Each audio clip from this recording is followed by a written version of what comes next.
Mirë se erdhe në botën ku askush nuk është i pafajshëm. Sekrete shqiptare, vendi ku rrëfimet më të thella, më të ndaluara dhe më të pathëna të shqiptarëve marrin zë.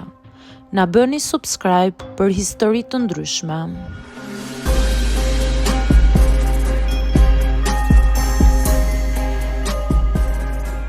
Punoja në një yacht luksoz, çfarë mësova më shokoi.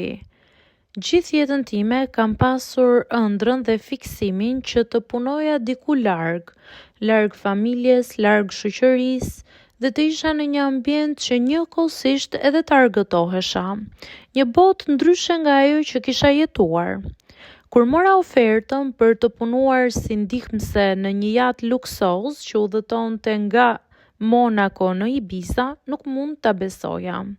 Nuk ishte vetëm çështja e punës, ishte një oportunitet, një mundësi për të parë një jetë që dukej e paarritshme, një botë luksoze, njerëz që jetojnë në luks dhe det i kaltër përreth. Në moment kur mora ofertën, më duk sikur arrita ëndrrën time dhe isha aq e lumtur sa nuk e shpjegoja dot. Kur mbërrita për herë të parë në yacht, më shkoi mendja vetëm të analizoja madhësinë e yachtit. Ishte një tmerr i vërtet. Yachti ishte i madh sa një qytet, sa Tirana e tërë Tirana. Çdo gjë ishte ndriçuar dhe perfekte. Kuvert druri lëmuar, dhoma gjigante me krevate të mëdhenj si hotel, dritare të mëdha që shihnin detin, stafi ishte profesionist dhe gjithçka dukej e organizuar deri në detaj. Por ajo që më goditi fillimisht ishte atmosfera dhe vibe-i. Të gjithë ishin të sjellshëm, por kishte një heshtje të çuditshme. Një ndjenjë që diçka nuk po shkonte fiks ashtu siç tregonte fasada. Ditët e para ishin një aventurë. Ne përgatisnim mëngjesin për mysafirët, pastronim dhomat, ndihmonim kur ishte e nevojshme. Një rutinë që mund të duket shumë e zakonshme, por çdo detaj kishte rëndësinë e vet. Më shokoi fakti që çdo gjë ishte e matur, çdo lëvizje e mysafirëve kontrollohej, monitorohej. Një nga pronarët më tha një ditë: "Këtu gjithçka duket perfekte, por askush nuk bën asgjë pa plan." Dhe më bëri të mendoj sa e rreme mund të duket jeta e jashtme. Një natë gjatë një feste të vogël në kuvert pash diçka që nuk e prisja. Një prej mysafirëve që dukej gjithmonë i lumtur dhe i buzëqeshur, doli në një qoshe të yachtit dhe filloi të qante me ngashërim dhe me ulërima. Askush nuk e pa, dhe ai ishte kaq i vetmuar pavarësisht luksit që e rrethonte. Ajo më shokoi shumë, më shumë se çdo dhuratë apo pije e shtrenjtë që kisha parë deri në atë ditë. Në një mbrëmje tjetër, pas një feste tjetër luksoze që organizoheshin shumë shpesh, ndërsa po pastroja dhomën, pash një nga koleget e mia më të reja duke u fshehur pas një perde. Ajo dukej e shqetësuar dhe e stresuar. Pasi e pyeta, më tregoi se punëtorët e yachtit nuk ishin thjesht pastruese siç na kishin thënë në fillim.